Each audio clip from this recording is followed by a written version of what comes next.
ক্রেসমোগ্রাফ বিজ্ঞান সম্পর্কে যাদের ধারণা আছে তারা ক্রেসমোগ্রাফের নাম শুনতেই প্রথমেই যে নামটি প্রথম মনে আসে সেটি হলো স্যার জগদীশচন্দ্র বসু। আমরা এখন আছি স্যার জগদীশচন্দ্র বসুর পৈতৃক নিবাসের যে এলাকাটি সেই এলাকাটিতে।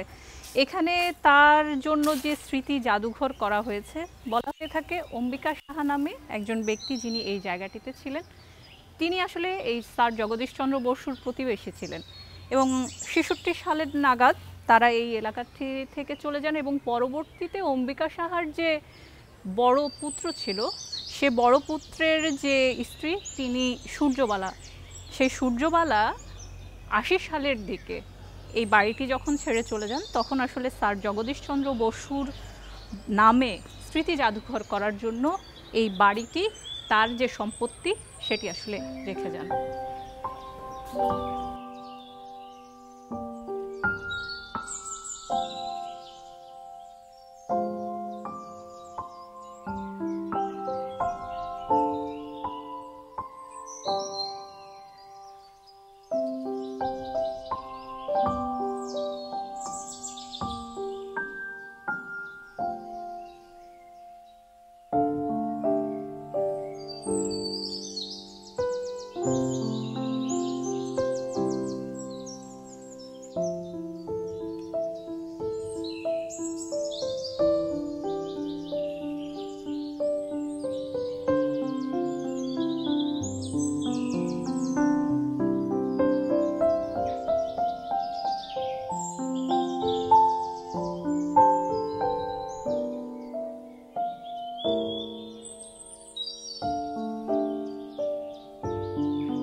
বন্ধু, পৃথিবীতে তোমাকে এতদিন জয়মাল্যে ভূষিত না দেখিয়া বেদনা অনুভব করিতেছিলাম। আজ সেই দুঃখ দূর হইল। দেবতার এই করুণার জন্য কি করিয়া তোমার কৃতজ্ঞতা জানাইব। চিরকাল শক্তিশালী হও, চিরকাল জয়যুক্ত হও, ধর্ম তোমার চিরসহায় হন। রবীন্দ্রনাথকে নোবেল প্রাপ্তি সংবাদে জগদীশচন্দ্র বসু এই চিঠিটি লিখেছিলেন। একইভাবে পাশেই রয়েছে জর্জ বার্নার্ড শর লেখা একটি চিঠি, রয়েছে জগদীশচন্দ্র বসুর নিজের হাতে লেখা পাণ্ডুলিপি, ক্রসমোগ্রাফার ছবি, বলা যেতে পারে নানা পাণ্ডুলিপি, নানা তথ্য, নানা বিজ্ঞান, নানা গবেষণা নিয়ে আসলে ঠাসা এই ছোট রুমটি।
স্যার জগদীশচন্দ্র বসুর যে মিউজিয়ামের এলাকাটিতে যদি আপনি আসেন, অর্থাৎ যেটি আম্বিকা ভবন নামে পরিচিত ছিল এক সময়, সে জায়গাটিতে আসলে কিন্তু আপনি এখানকার পরিবেশও অনেকটাই মুগ্ধ হয়ে যাবেন।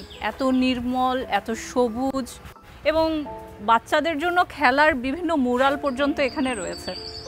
অতএব বলা যেতে পারে এক ধরনের গ্রামের পরিবেশের সাথে এক ধরনের যে আনন্দ, সবুজের ঘনবসতি বলা যেতে পারে এই মিউজিয়ামটিকে।